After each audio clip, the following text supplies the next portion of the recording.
good Ano morning. na-recorded? Yes, sir. Record na ka? Yes, sir.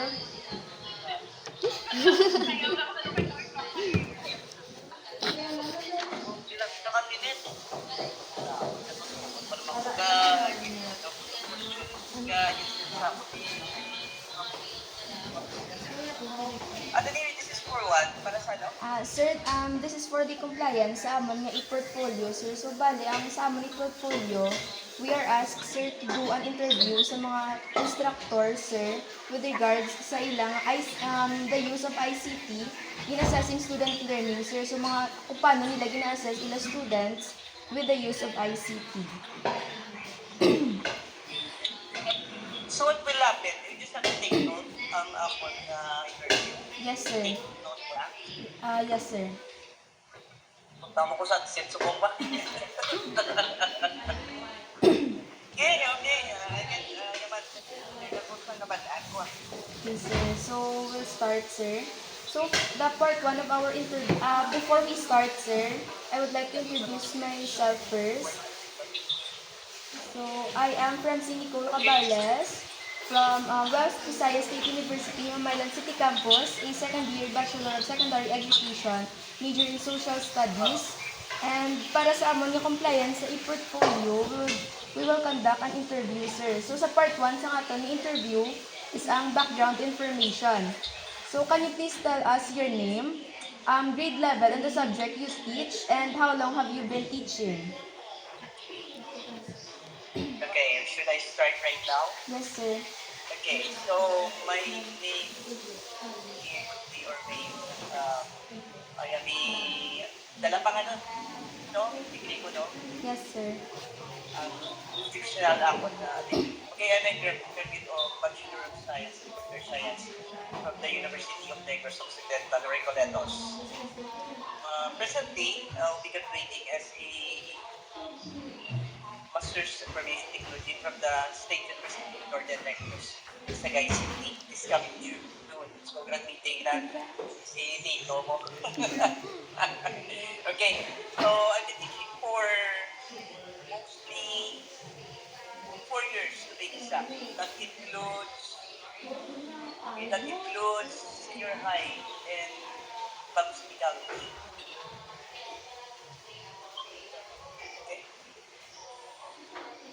Okay.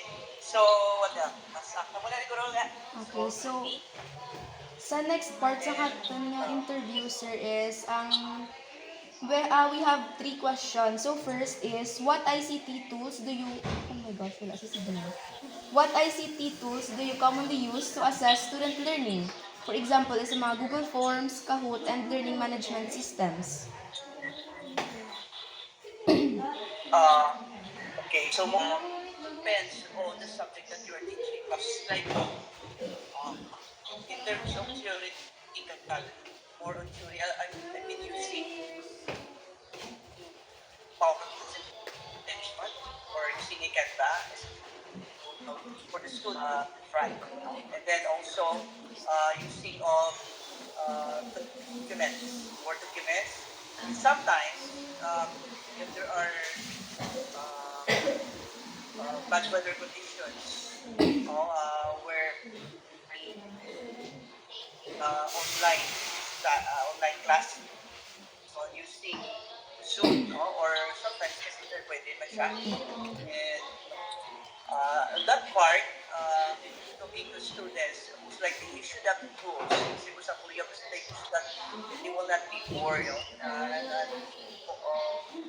it's much better for us to have a learning experience that we will have to know within us during the time of classes. Okay?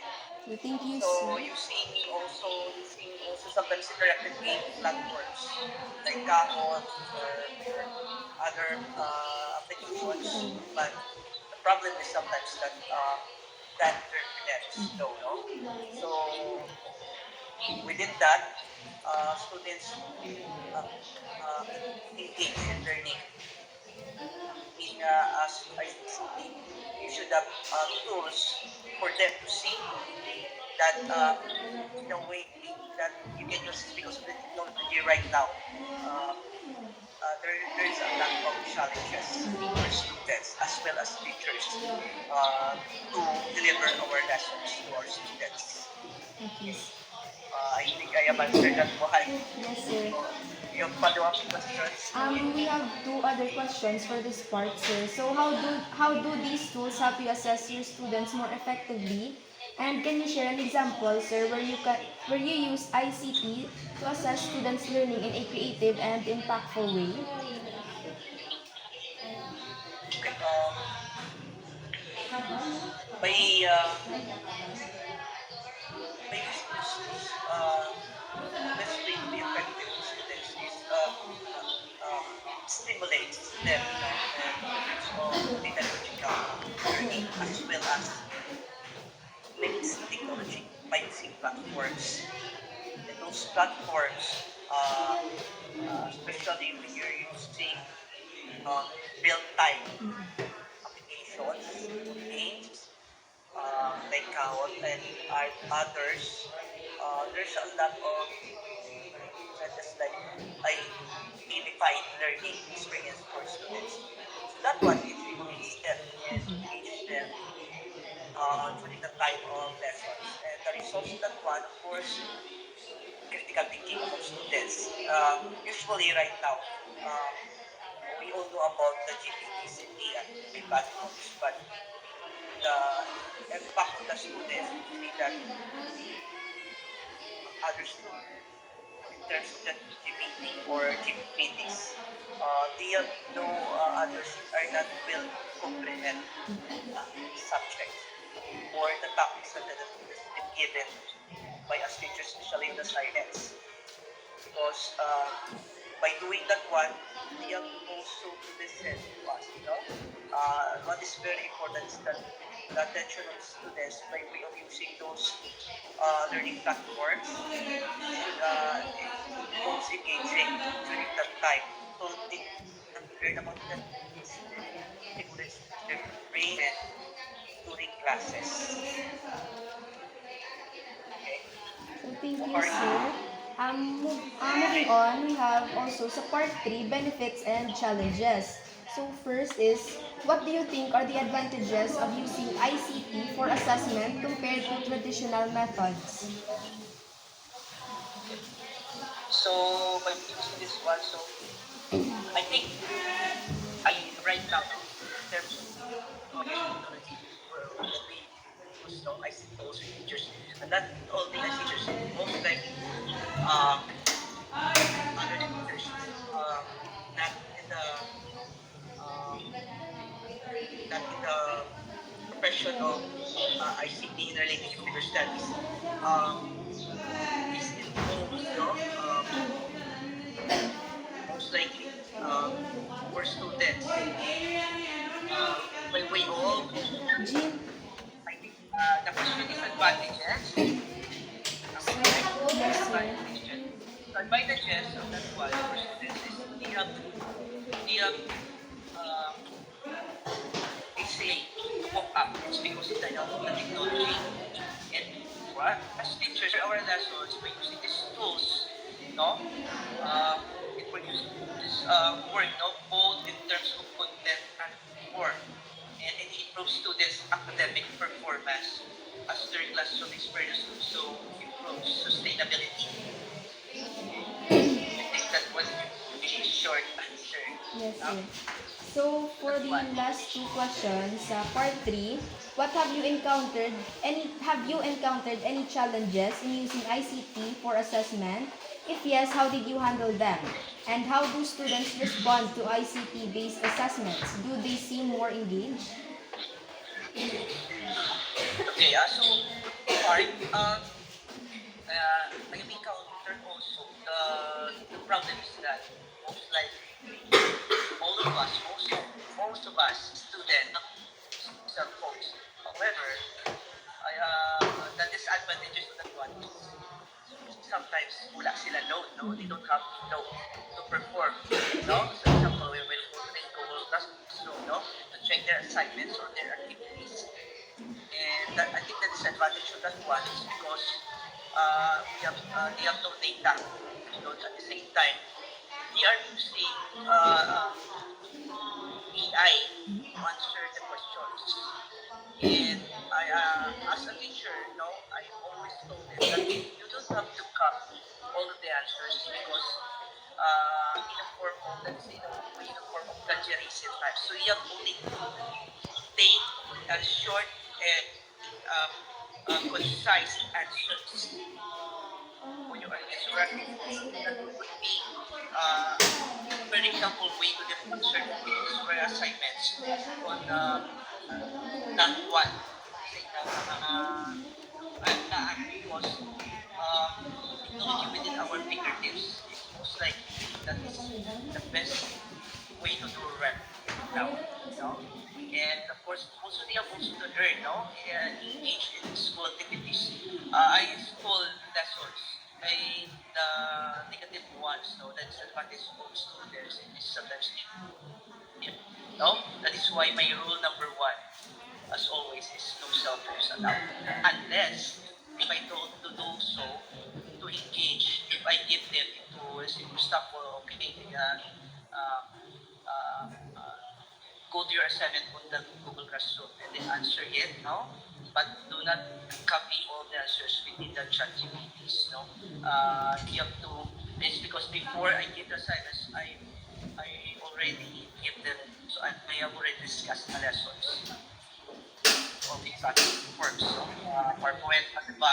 No? Sometimes real-time data, no? For in order to present the lessons. That would be the answer. So for the part 4, support and professional development. So there are two questions amo na part, sir. Have you received any training or support in using ICT tools for assessment? And in your opinion, what kind of support or training would help teachers use ICT in assessment more effectively? Okay, so that serves, no? I think this way workers. Uh, so that one, training for support. No? So the training and support, of course, the best way to do that is to engage students into the experts, conduct seminars, and order for them to know, and the real what I'm talking about is that in our school we are inviting speakers that most likely is within the field and we can be called in experts. But it depends on what topic would be discussed. So most likely I think it was for assessment. We're talking about knowledge about that one, no, in terms of experiences, no?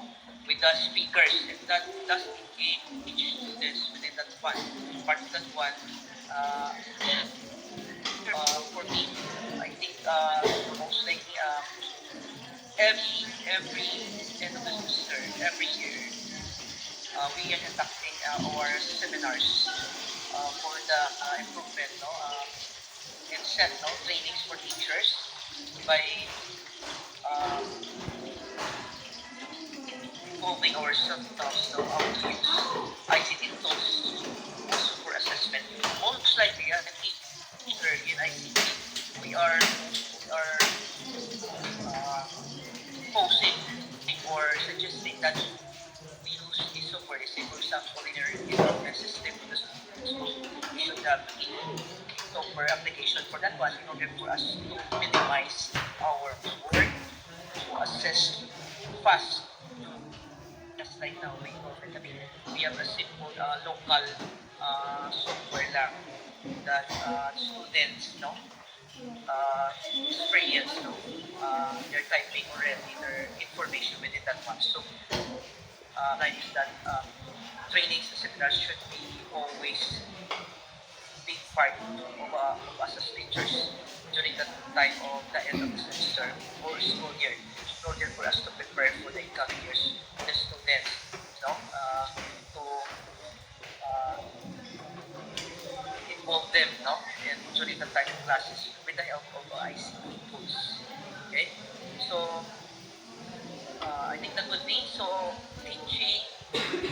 continuous learning. Especially the technology right now is everywhere, no? Social medias, what else? Emerging technologies as well. Not even in North, we have other parts. Culture, no? For me, the system there for my master's degree is that I have used a system that can um, deliver results, no? By, say, for example, crafting seasons for also it involves within the system, brand system, by way of taking the data from the city agricultural research. So, what's the result? It helps them minimize for the employees not to open the filing cabinets, but for them also just to log in within the system and to incorporate the data so that it will produce results during crafting season. Because crafting seasons is most likely sa rice, we have two crafting seasons. We have the wet and dry season. So kung wet season, most likely ang harvest of farmers is kamay. So I have made the system as my requirement for my research degree for our capstone. No? That I think that would be effective, no?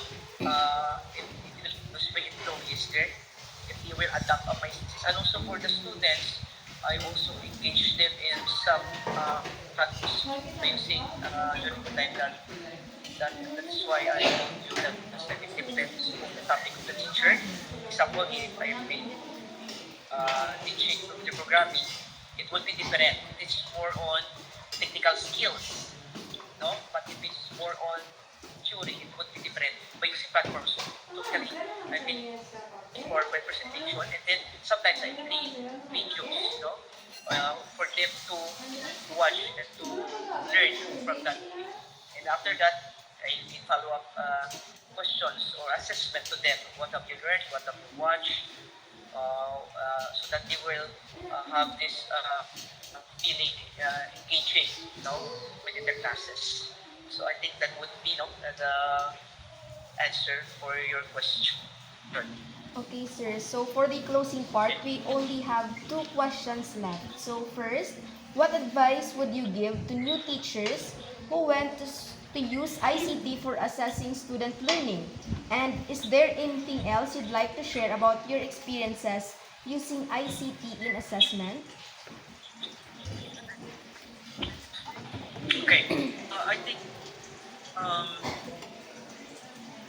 in order for the student to learn more about ICT, um, you should you have to listen well theoretically, because the bottom line is that how would you do the answer or the coding if you don't know what will you input on uh, uh, the data in order for you to make the system. So part of the body, for example, on the program, we have the introductory part, the middle, and the last part of the code. In that part, so I think we already have a lot of tools by using what is it for the students, to be to focus at the same time, um, um, engage by tools that is by ICT or the teachers that is given them. So because when you talk about ICT, that is engaging the use skills by the user within the uh, within the community or business or anything that will involve. So ICT involves so many different courses. To us, information systems is that the integration of the business, with the integration of the system within the business. So we make like software application, but it involves the integration into a business, and that is the main results within for you for sa course naman yung information system for the students to finish their degree. So integration of system within the business. Muna sa the meaning of information system as a course, but even